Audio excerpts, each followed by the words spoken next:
Bonsoir, bien-aimés frères et sœurs. Nous sommes au 24e dimanche du temps ordinaire et bon dimanche à tous.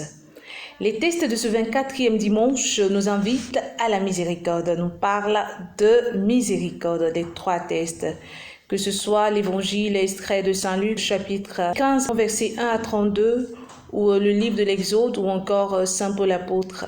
Il s'agit bien là de la miséricorde. Alors, que retenons-nous de la miséricorde? Moi, je vais retenir deux points de la miséricorde, deux points autour desquels ou sur lesquels nous allons nous entretenir en ce dimanche. Le premier point, c'est la miséricorde. Qu'est-ce qu'elle renferme et qu'est-ce qu'on entend par miséricorde? Je commencerai par dire que la miséricorde, c'est le cœur débordant d'amour de Dieu face à la misère ou face à la souffrance de son peuple. Je pourrais encore dire que c'est le cœur blessé de Dieu face à la misère de son peuple. Ce cœur blessé d'amour, plein d'amour, rempli d'amour pour nous, face vraiment à nos différents déboires, à nos différentes misères. Alors la miséricorde renferme quoi? La miséricorde renferme toutes ces images que Dieu nous a montrées, ces différentes paraboles qu'il nous a données, surtout dans l'évangile du jour.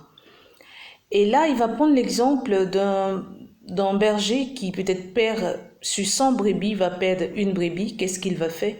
Il va aller à la recherche de cette dernière jusqu'à ce qu'il la retrouve et il reviendra tout joyeux, la brebis sur les épaules, rassembler ses amis pour festoyer. C'est pareil pour une femme qui va perdre de 10 pièces, elle va perdre une pièce d'argent, elle va chercher cette pièce-là.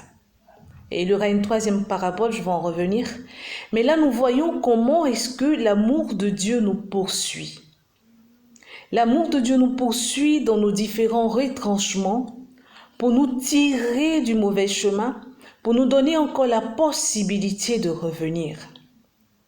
Là, nous ne parlons pas de condamnation, il n'est pas en train de nous condamner, mais il est en train de nous montrer son amour, cet amour grand, cet amour bon, cet amour merveilleux pour nous. Et lorsque nous lisons la troisième parabole que nous donne l'enfant prodigue, qui va demander à son père, parce qu'il se dit sûrement que la présence du père me gêne. Il va demander sa part d'héritage et il part, il va dilapider son argent, comme nous le dit le texte, et il va commencer à souffrir, à comprendre certaines choses, et entrer en lui-même, c'est-à-dire cette relecture de vie profonde, va l'aider à comprendre que près de son père, il était dans la joie. Près de son père, il était dans l'amour. Près de son père, il était en sécurité.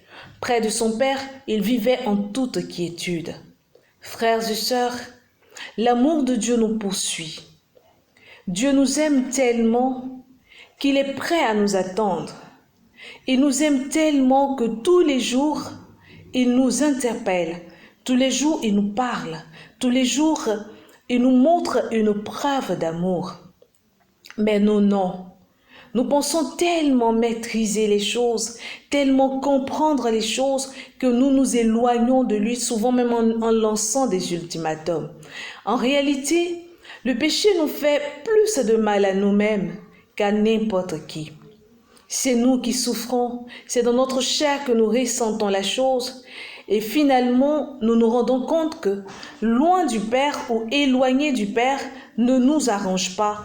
Loin du Père, nous ne sommes pas en sécurité. Loin du Père, nous ne vivons que dans la souffrance de certaines choses. Et encore, si nous avons cette flexibilité de cœur de revenir, nous bénéficierons de cette miséricorde qui ne tarit point.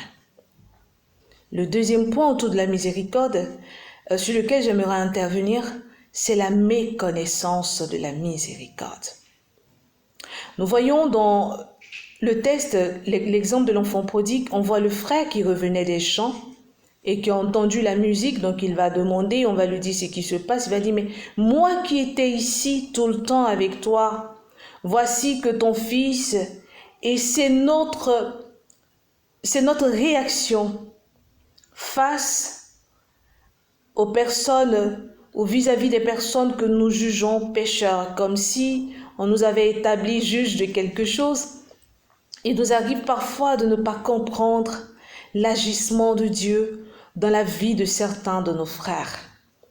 Il nous arrive parfois de ne pas comprendre pourquoi une telle personne qui était un blasphémateur, une telle personne qui ne connaissait pas, qui niait l'existence de Dieu, une personne une personne méchante, une personne qui n'est même pas remplie de bonté, de charité, puisse, quelques années après, se tenir devant nous et parler de Dieu.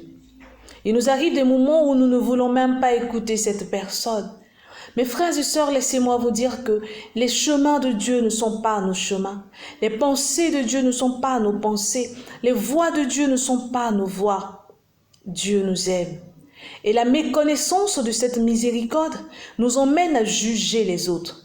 La méconnaissance de cette miséricorde nous emmène à croire que le fait que nous soyons toujours à l'église nous fait connaître profondément Dieu et pourtant nous ne le connaissons pas, lui nous connaît.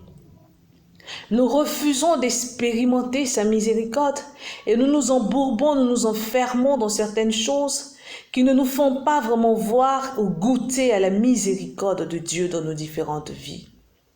Lorsque nous expérimentons la miséricorde face à des épreuves ou à des difficultés, nous serons à même de donner cette miséricorde aux autres.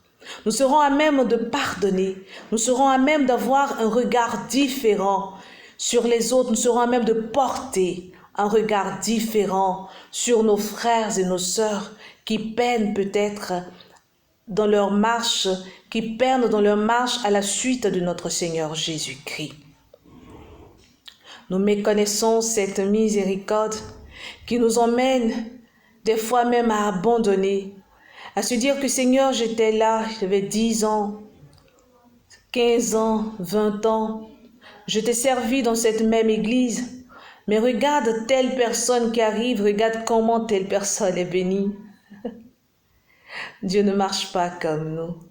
Alors frères et sœurs, en ce dimanche, demandons à Dieu de nous remplir de sa miséricorde, afin qu'à notre tour nous soyons miséricordieux.